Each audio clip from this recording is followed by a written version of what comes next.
In this lesson, we looked a little more intentionally at the NMR spectra of aromatic compounds.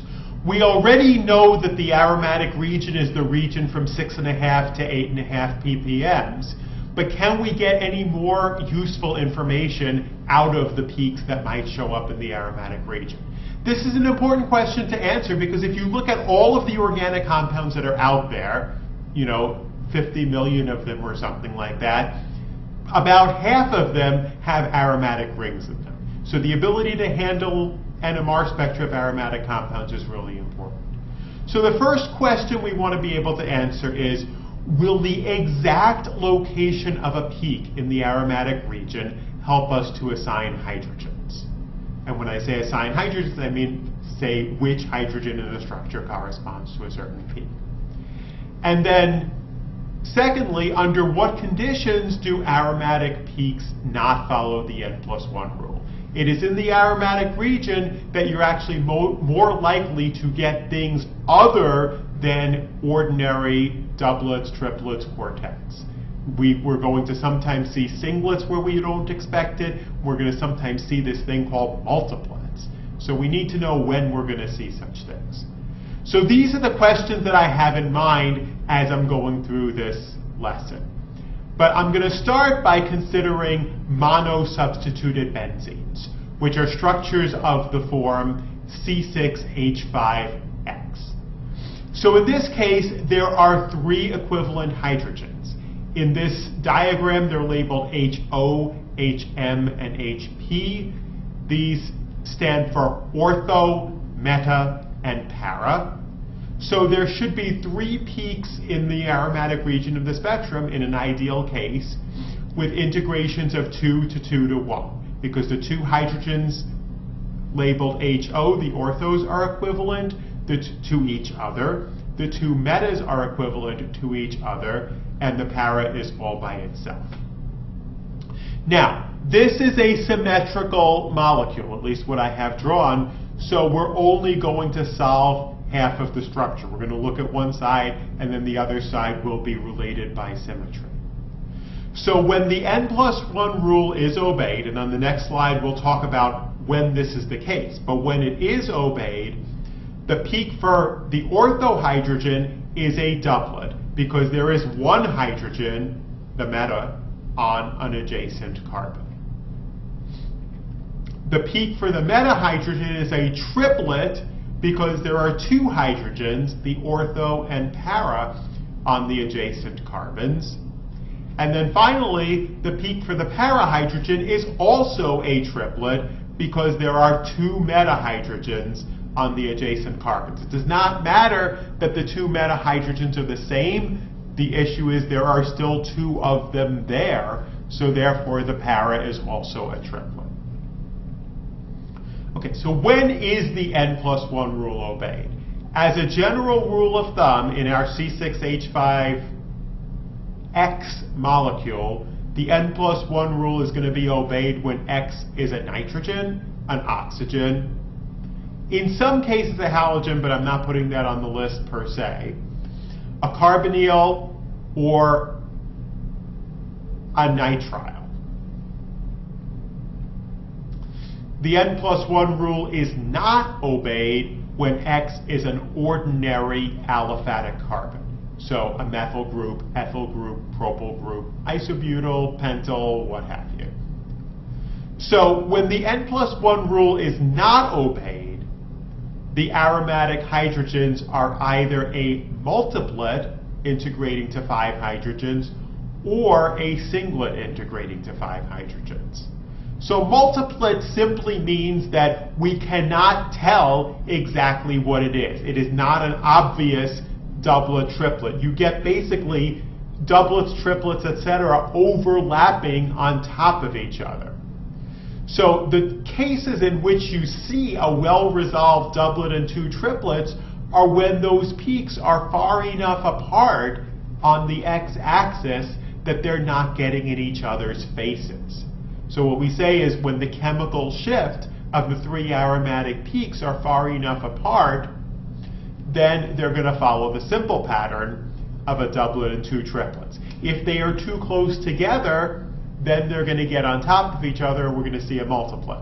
And the next slide we'll talk about when they're too far apart and when they're too close together. But first I want to do an example. Okay, before I do an example, if the peaks overlap, you get a multiplet, and if the peaks have the exact same chemical shift, you get a singlet. And that does happen sometimes. The exact same chemical shift, or at least with plus or minus 1 or 2 in the last decimal place. There are some aromatic compounds where everything, ortho, meta, and para, are all around 7.28. And then it just shows up as a singlet for 5 hydrogens. Ethylbenzene is the example that I want to look at.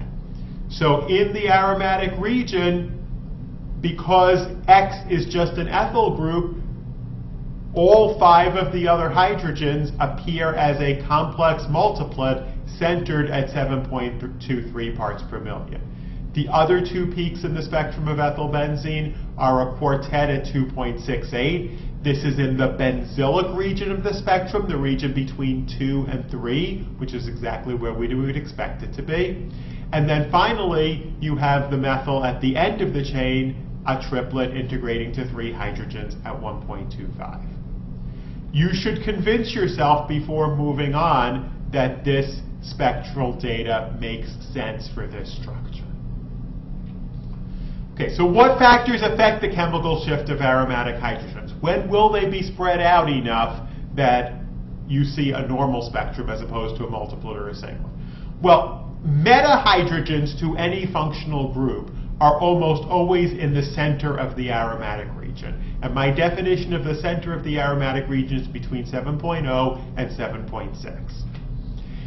If X is an electron donating group, and by this we mean an OH alcohol, OR ether, NH2 or NR2, both amines, so alcohols, ethers, or amines, then the peaks for the ortho and para hydrogens are at the upfield end of the aromatic region, meaning between 6.5 and 7.1. Okay, so an example of this would be anisole. It's when our X group is an OCH3. So you have the well-resolved 2 triplets and a doublet. So you have a triplet integrating to 2 hydrogens at 7.26.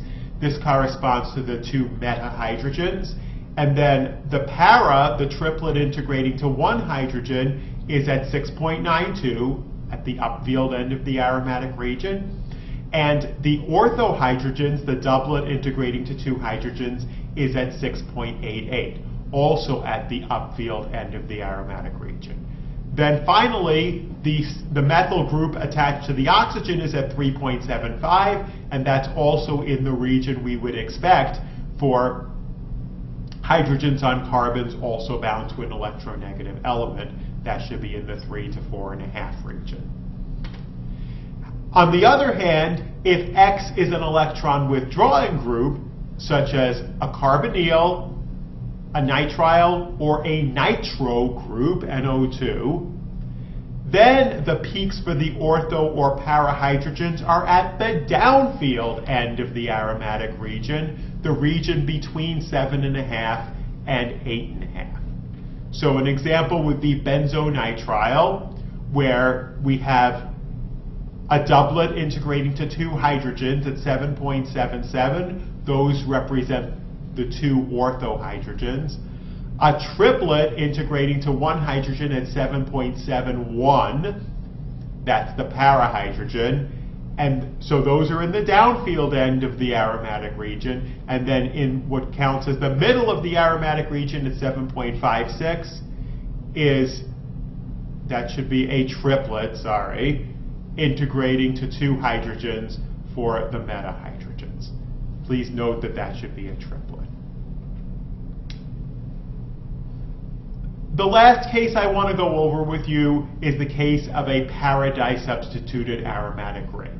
So that's where you have an X group and a Y group in a 1,4 relationship with each other, or a para relationship with each other. And in all cases, regardless of what X and Y are, the 2 hydrogens labeled HA are equivalent to each other. They are both ortho to the X group. and the two hydrogens labeled HB are equivalent to each other. They are both ortho to the Y group. If X and Y are the same, then HAs and HBs are the same, and the spectrum is just a singlet integrating to 4 hydrogens. All 4 hydrogens would be the same in this case. If X and Y are different, then we will get 2 doublets, each integrating to 2 hydrogens.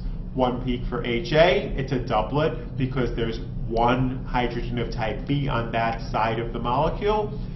And the peak for HB is a doublet because there is 1 hydrogen of HA on that side of the molecule, and 1 plus 1 is 2. Okay, so an example of this is 4-chlorobenzoic acid. We have 2, and if we just look at the hydrogens in the aromatic region, yes, there's going to be a carboxylic acid peak down around 11 or 12, somewhere out there. But just looking at the aromatic region, we have a doublet at 7.81. This one is ortho to the carbonyl group. Remember what we looked at on the last slide, so it's at the downfield end of the aromatic region. Doublet integrating to 2 hydrogens assigned as HB. And then your other doublet integrating to 2 hydrogens is at 7.45. It's ortho to the chlorine, and it is in the middle of the aromatic region. Okay, so the way to get good at this is to practice, practice, practice. You can sit there and understand what I just did, but what I want you to do is take each of these molecules and make sure you understand why all of the peaks have been assigned where they are, and then go into the practice problems and do lots and lots of practice problems where you've got to come up with a correct structure given the NMR data. That's the key to success in this topic.